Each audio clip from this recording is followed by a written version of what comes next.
let's continue. So for our next speaker, we have Eric Wang. So Eric is a assistant professor in the computer science department at UC Santa Barbara and the head of research at Simular. He also directs the UC Santa Barbara Center for Responsible Machine Learning. His research interests include natural language processing, computer vision, and machine learning, with an emphasis on multimodal and agentic AI. Previously, he was a faculty at UC Santa Cruz and also spent time at Google Research, FAIR, Microsoft Research, and Adobe Research. Eric has served as senior area chair for conferences such as ACI and NeurIPS. He's also received several awards and recognitions for his work, including Best Paper Awards from CVPR and ICLR. Please join me in welcoming Eric.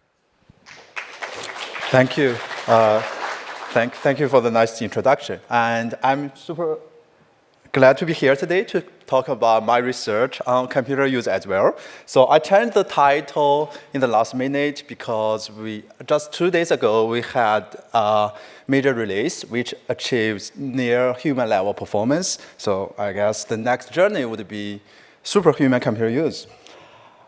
All right, 1,500 hours. Actually, people spend 105,000 hours every year just clicking around the computer, right? That's roughly 3 months of your life. We have gradually become operators of machines rather than creators and thinkers. So I'm going to mainly talk about computer use, and you probably have heard of the talks today and a few days ago on this. And basically, our goal is to build autonomous computers that can release humans from those tedious works. So we can really focus on what's more interesting, more meaningful, and more creative, right? And basically, computer use agents are some general purpose agents that use your computers just like a human. And there are many possibilities of computer use agents, right? It can work across various industries, including healthcare, real estate, recruiting, insurance, finance, travel, data analysis, shopping, among others. I'm going to skip this since I think you already have some ideas about computer use agents. Basically, it interacts with your screen by the most intuitive way, mouse and keyboard control. It can click buttons, copy emails, moves through different pages, and filling out information, and eventually, in this case, right, draft some code emails from the list of contact and then send the emails on your behalf. All right, and behind the scene is a general purpose computer use agentic framework that was built on top of all major foundation models, AGS.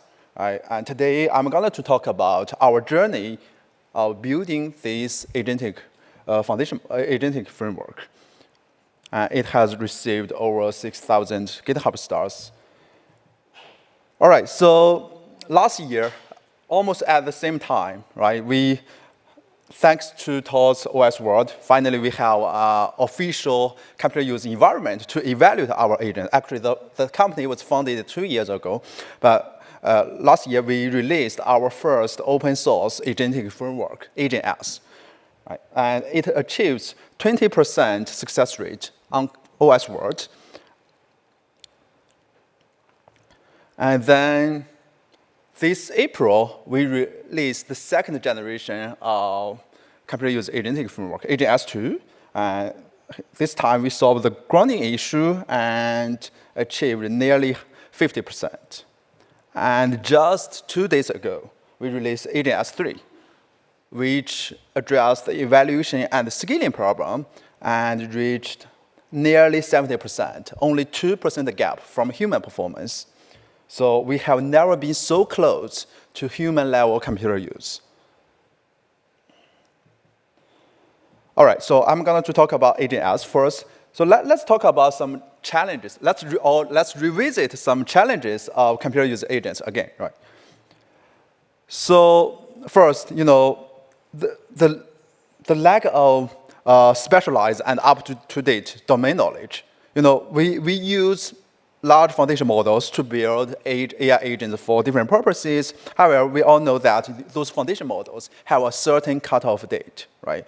And they can quickly become outdated based on the pre-training data used by those models. And in addition, the various types of interactions and options may or may not be part of that pre-training process. Second, continual learning to adapt to new unseen environments. As an agent progresses in a computer use task, it can go through a variety of screens and windows with lots of different interactions and knobs, right? So agents really need to adapt to those novelties on the fly. And lastly, most requests are long horizon tasks, which require several objectives to be met before a task can be considered done. For example, here, given such a task, right, helping me export charts, graphs, or other images from a certain folder received in a certain email to another folder, and then upload those PNG files to a folder in Google Drive. To complete this task, the agent basically need to break it down into different subtasks, add different applications. And to make things even worse, those agents are highly susceptible to some environmental distractions, like pop-up windows. So to solve those challenges, we want to go back to the basics, right? What is something we can learn as a human to adapt to those new environment and solve the problem, right? Of course, those UI interfaces are designed for humans as the end users, while agents represent a totally different class of users, right? But there are still some key observations that we can utilize to improve our agents. So as a human, first, we learn from past experience. A lot of tasks, especially on the same app or domain, often involve very similar workflows. For example, here, to the task clear my history in Chrome and clear all cookies in Chrome have basically the same workflow all the way up to the very last step. So if we know how to clear the Chrome history, then we will try to navigate to a similar screen in order to clear the cookies. Also, if a task is almost new to us, then the go-to solution is to search the query online, right? And this usually provides a lot of solutions and options to choose from, as there are already some expert advice or even some hands-on, step-by-step tutorials to learn from. And if we are completely clueless about application, for example, if you work at a company, you must have some internal software that are not even exposed to the external world, right? Then, as human, we can explore around, right? We can look at and interact with the different options till we find what we are looking for, right? So when we are facing a new task within this new environment, then we can recollect our previous experience to solve those new tasks. So the key idea is to learn from experience, right? So first, we can learn previous experience of solving similar tasks.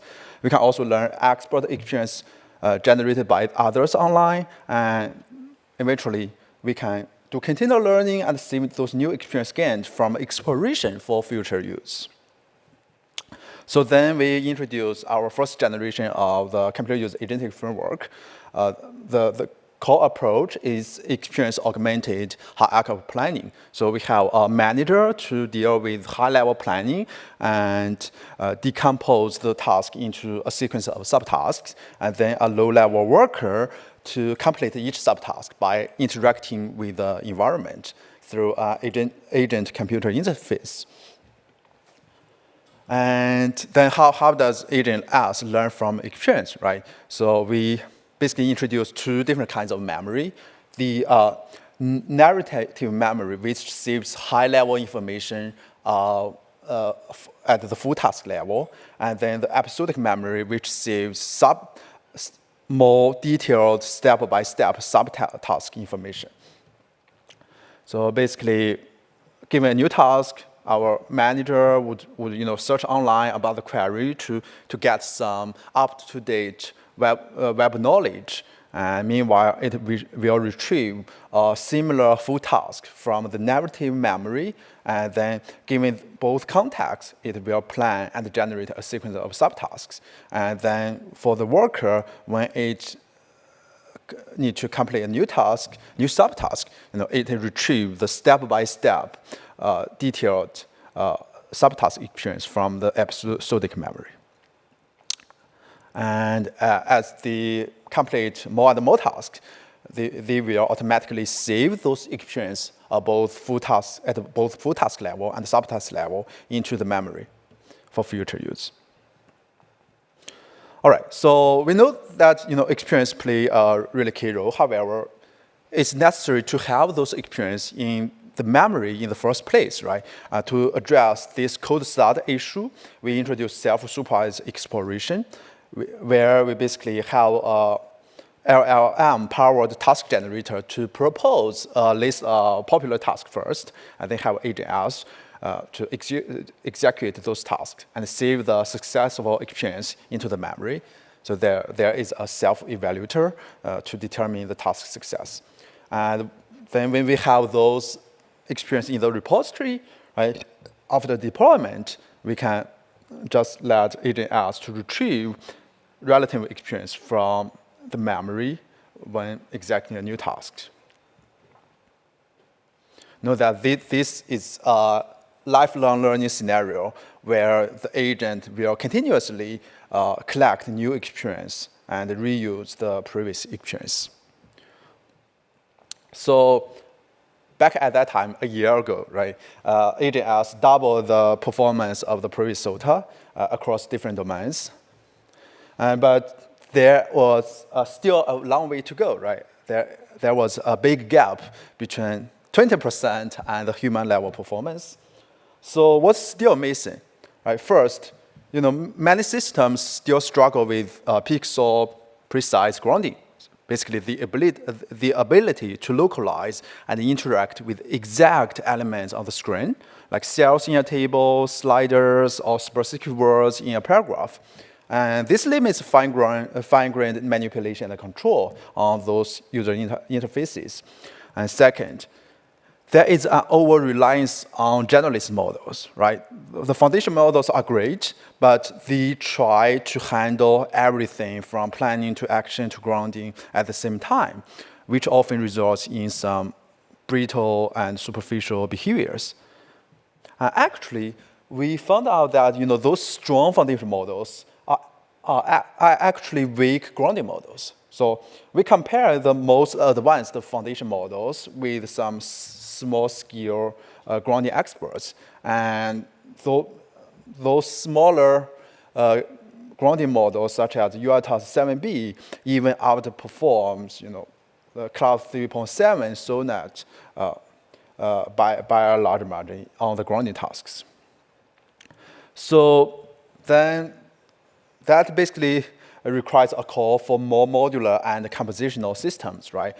So we observe that those monolithic models, basically, those monolithic systems only depend on a single model to deal with everything, including planning, action generation, and grounding.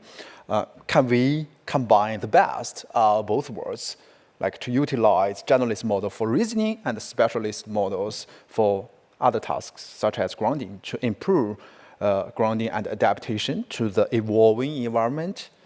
Yeah, the answer is yes, right? It is better to distribute the cognitive load to specialists and let the generalist model to operate in a purely semantic reasoning space. Therefore, we introduced AJS2, a compositional generalist specialist framework, where we still have the manager agent and the worker agent to operate at the semantics reading space to generate the plan and decide what to do next. In addition, we introduce a mixture of grounding which involves different grounding experts for precise and flexible grounding. So here, the worker agent serves as a router and decide what grounding expert to use in what scenario. And there are three main kinds of grounding export. The visual grounding export, which takes a text prompt as the input and outputs a coordinate on the screen.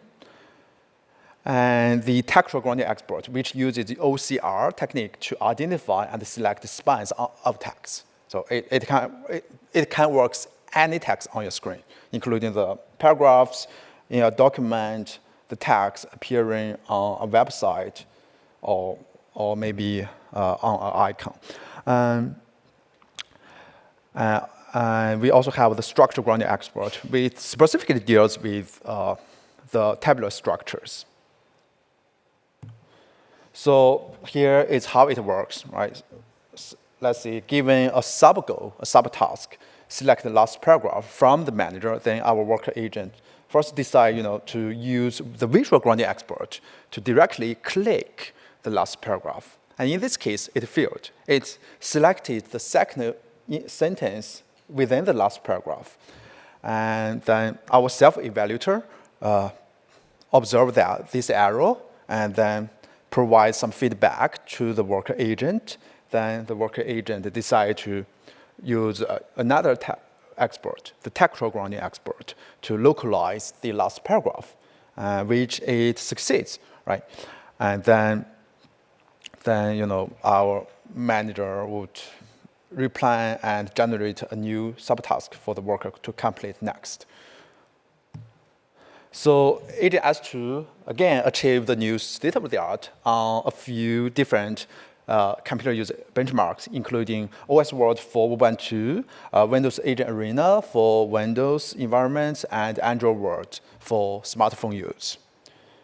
And it is also agnostic to the underlying foundation models. We can simply swap in some newer foundation models, such as Gemini 2.5 Pro, and update the new SOTA.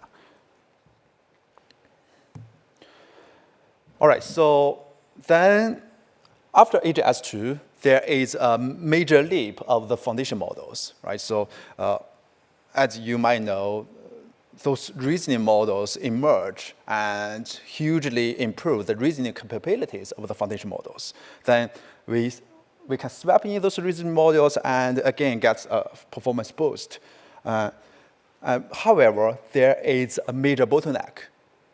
Those models, even though they perform very well, they cannot maintain a consistent performance across a variety of tasks. The same agent might nail a task once and then completely blow it the next time. So there is really a high variance and inconsistency in computer user agents.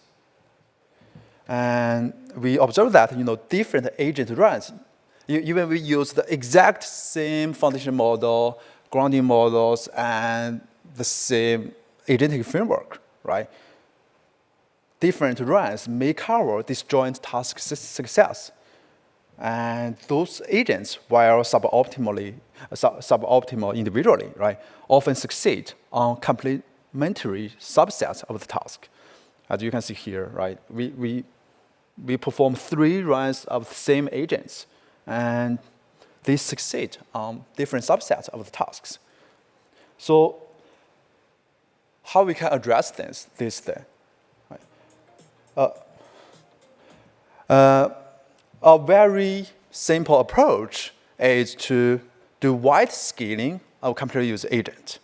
So instead of simply accepting a single rollout from one agent, why don't we, run multiple agents at the same time on parallel, and then have to select the best on our own, right?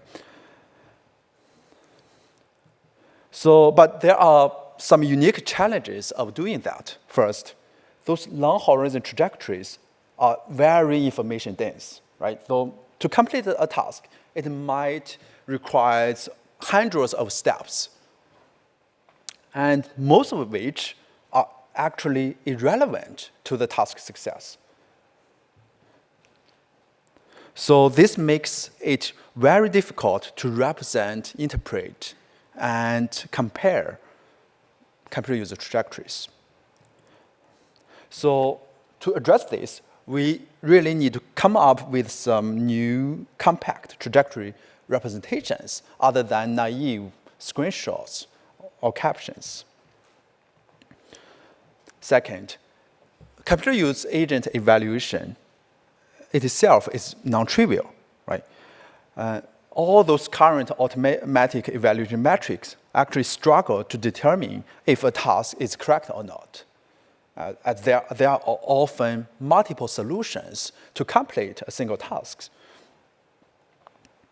So then it requires some reliable evaluation of multiple rollouts. So therefore, effective wide scaling of computer use agent requires new methods that can do things. First, it can compactly encode long computer use trajectories while preserving task-relevant semantics. And second, it can reliably evaluate diverse solution paths to identify the successful rollouts. So then we introduce a novel method called behavior based on N, which does those two things. Right? First, so on the agentic framework part, we can just use whatever agent we have, and then run it on parallel, and then get the multiple rollouts, and then for each rollout, for each trajectory, then we first have a behavior narrative generator to generate the facts about the transitions and how the agent interact with the environment. So basically, those raw rollouts contain a large amount of step-by-step detail, and much of which is irrelevant or redundant, right? So by generating the facts, basically we convert those noisy runs into some concise statements about what really happened at every step. Focus only on the information that directly matters for the task success. So we care more about actions and the effects rather than the current states, right? Note that the behavior narrative generator has the ability to zoom in a picture and look into the details. So for every step, we generate such fact, and then eventually we concatenate all the facts together to form a behavior narrative, which is a clear summary of what an agent did at every step, making those agent runs more interpretable and easier for compare. Then, with those behavior narratives in place, we apply judge selection to determine which rollout best completes the task, right? Instead of comparing the raw outputs like the screenshots, we let the judge to ground its decision in the facts within each behavior narrative, right? So here we can really leverage the current advances of reasoning models to do this. Right? We ask the models to cite relevant facts during the reasoning process.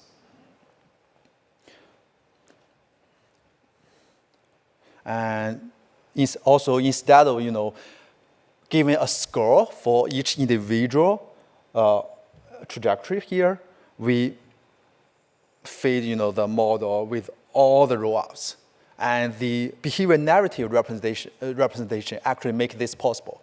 Because of the context window issue, if you feed the screenshots into the model, then it may take one or two rollouts at most. But when we feed the behavior narratives, it can take dozens of trajectories at once and then do comparative evaluation and select the best one. All right, so with behavior based on N, we achieved new state of the art, which approach human-level performance. Right. So, by the way, we also improved our baseline. So even without any scaling here, agent S3 achieved the new state of art with a 62% success rate, and then when we are adding the wide scaling, let's see, have 10 rollouts at the same time, and they select the best from it with the behavior best of n, then it achieves 69.9% success rate with GPT-5. And there is only 2% gap. Yeah, we also did some ablation studies, a lot of ablation studies. Here, I want just to highlight some of them. First, we show how the performance goes as the number of rollouts increases. And as you can see, it gradually improves, right, as the number of rollouts increases. And it works well for both large foundation models, such as GPT-4.5, and smaller ones, such as GPT-5 mini. And also, we want to understand how our judge works. How does it align with human judgment, right? So actually, it's quite interesting, right? So first, on the task that behavior best one can improve upon, which means the tasks on the task where the agent achieves at least one success, but not all failures, not all success, right? If there are all failures and all successes, then we can randomly select one, and it would achieve the same performance. So on those tasks where wide scaling can actually improve, the judge was correct for 92% of the tasks, according to human evaluation. And then we convert the results on the full tasks. On the full set, the human eval performance is actually up to 76%. So that said, the OS world evaluation is really suboptimal, right? So it relied on some fixed evaluation scripts to evaluate those task success. So it can only evaluate one possible solution, while there might be multiple. So basically, it demonstrates a strong potential for using our judge for evaluating those computer use agent tasks as well. All right, so besides the benchmark performance, right? So we are at Similar, we are building different real-world computer use products, right? So it's a real company, and we are solving the real problems. So we have released multiple products, including Similar Pro for enterprise use, Similar Browser, which is an agentic browser for browser use, Similar Cloud on your cloud, and a Similar for business, for personalized enterprise use, which you can check out. Right, so then we have already achieved near human level performance. Then the next goal is really to go beyond that and achieve superhuman performance. So how do we do that? I think the major bottleneck right now is still the reasoning capability.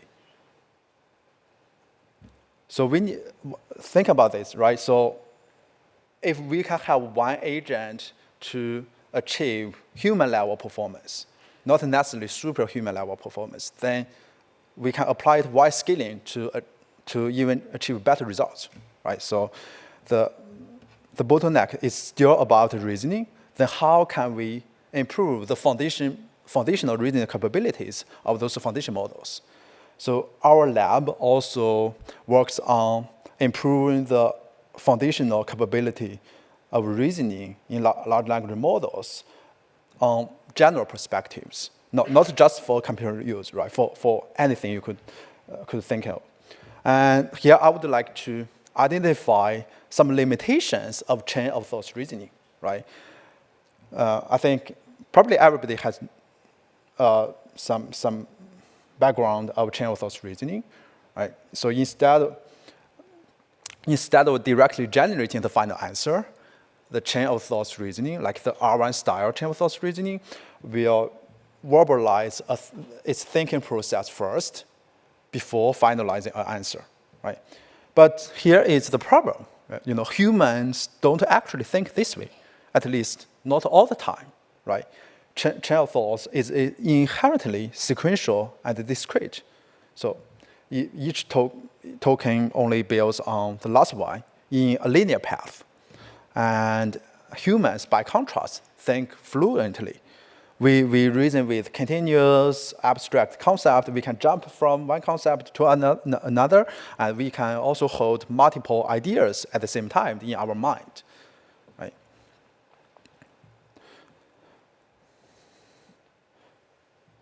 Then, to address this, we introduce a method called soft thinking to unlock the reasoning potential of large language models in continuous concept space. Right? This paper was accepted to NeurIPS this year.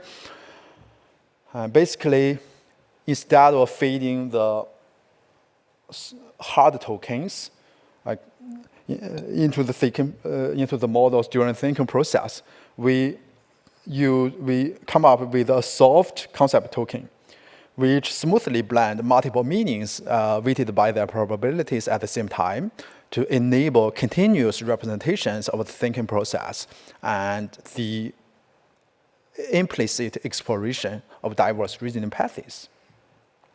Here is how it works, right?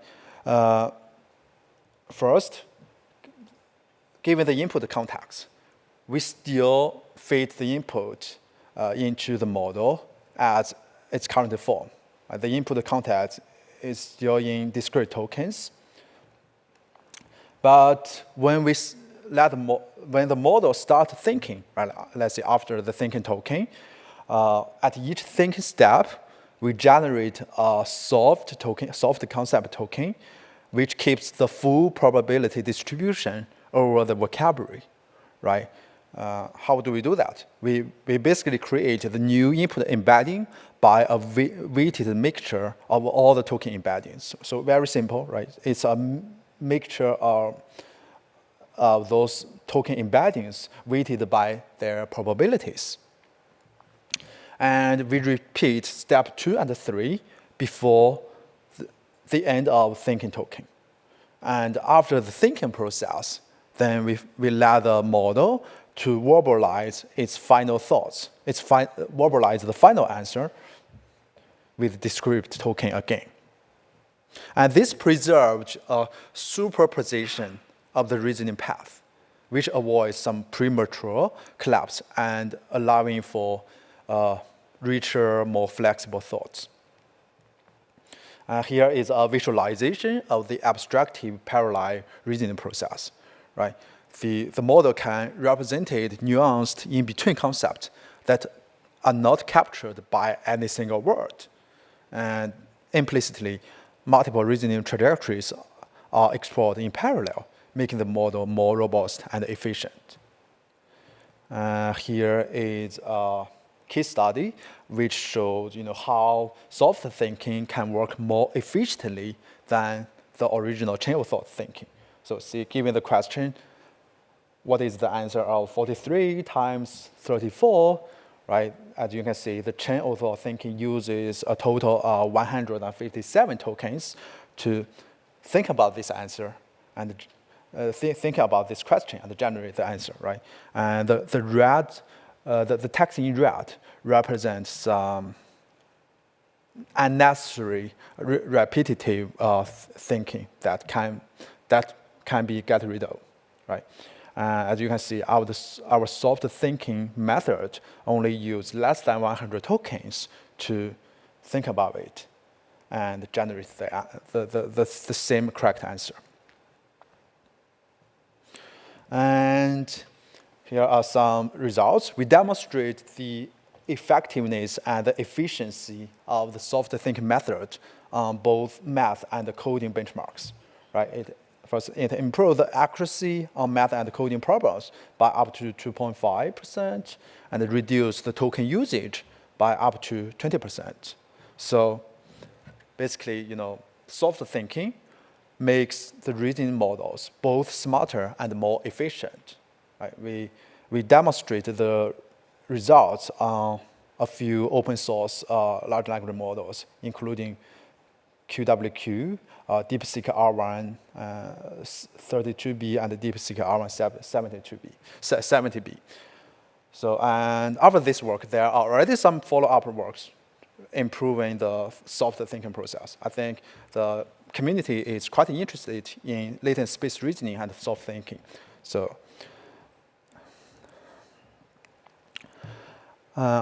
also, to improve the reasoning process, we should think beyond text-only reasoning, right? So currently, all the reasoning models, especially the open source ones, are doing text-only reasoning during the thinking process before finalizing the answer. However, there could be some very big issues about that if you apply, let's say, if you apply it to the multimodal tasks. And if we observe that, more thinking could actually lead to more visual hallucinations in those multimodal reasoning tasks. Here we show the results, right? So Q1 2.5 VL3B and Q1 2.5 VL7B are the foundation models.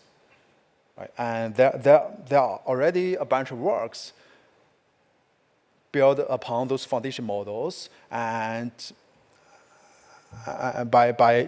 by using IR to improve the reasoning capabilities, right? However, as you can see, even though those reasoning models achieved better reasoning accuracy, right? Their perceptual accuracy actually dropped. So more thinking does not necessarily lead to better results, and sometimes, often the time, it could lead to more visual hallucinations. Here is an example. So given a very simple task, is there a sports ball in this image, right? The base model can answer this question very well. No, there is no visible sports ball in the image. The image shows a baseball game with a batter, catcher, and umpire. But the baseball itself is not visible. And if you look at the reasoning model built upon this base model, right, it overthinks a little. So let me start by analyzing the image itself. Although no specific mention of a sports ball is made, the context strongly implies its presence, as baseball games inherently involve a ball. And yes, there is a sports ball in the image, right? So as you can see, it doesn't actually look the image in details. Instead, it just relies on its pre-training knowledge, right? And so there is some spurious correlation there, and you rely too much on its pre-training knowledge and generates a hallucination there. And one way to address this problem is to actually ground the thinking process back to the original input. Like we can ground the thinking process back to the image for multimodal reasoning. We can ground the thinking process onto the tabular data, onto multiple input documents, and onto audio, video, or any modalities you could think of. So we did a pioneer study here that teaches those multimodal large language models to think with image. Know that, I know OpenAI released their thinking with the image feature. However, this study was actually done before that, right? We started this work half a year ago and released it right after their feature. And also, we don't actually know what's behind the door at OpenAI, but at least now we have an alternative open source solution, right? So basically, in addition to those text-only reasoning, right, we also allow the model to ground back to the original image by outputting the coordinates, which serves as the visual anchor of the image.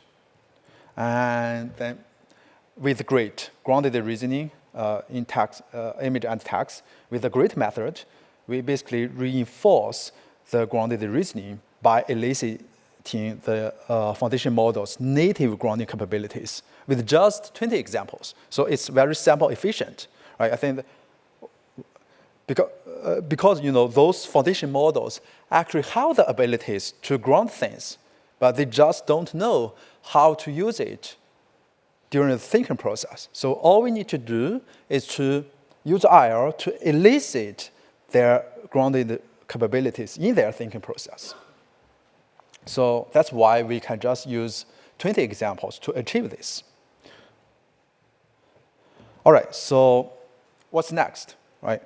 So first, yeah, I think reasoning is really important. And if we can improve the fundamental reasoning capabilities, we can improve the AI agents across lots of domains, including computer use. Then how can we apply this soft, grounded reasoning for long-horizon agentic tasks as well, right? And also, can we build self-evolving agent by learning from experience? So right now, we are still designing those agents on our own. Can they improve can they improve by themselves, right? And yeah, so we need to scale computer user agent for superhuman performance, which I think would happen probably by the end of this year. Who knows?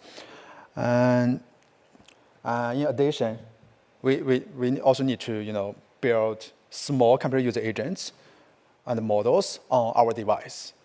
I think Tor is doing a great job by introducing open CUA, and I think we also need to improve the foundation reasoning, fundamental reasoning capabilities of those small large language models as well. And thank you so much. Here is the list of the papers I discussed today. All right, thank you, Eric, for your great talk. If you have questions, we can take one question. Please step up to the mic, or you can also raise your hand. I'll come find you.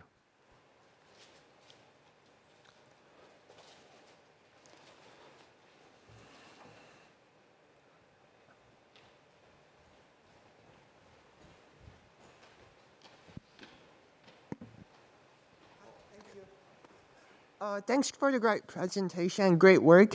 I have a question regarding, you mentioned the possibility of scaling these, making those models fit on device. Kind of curious, how does the experience buffer play with the model size? Does having a experience memory allows you to use a smaller model instead of something like GPT-5?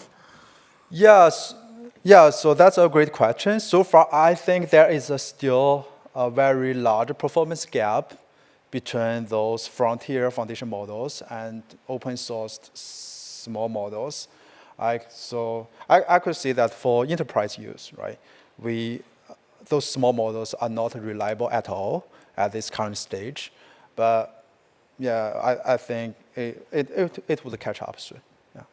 I see. Thank you. All right, thank you. So we're slightly running behind schedule, so let's do the coffee break, and then we'll reconvene at 11:30 for our panel discussion.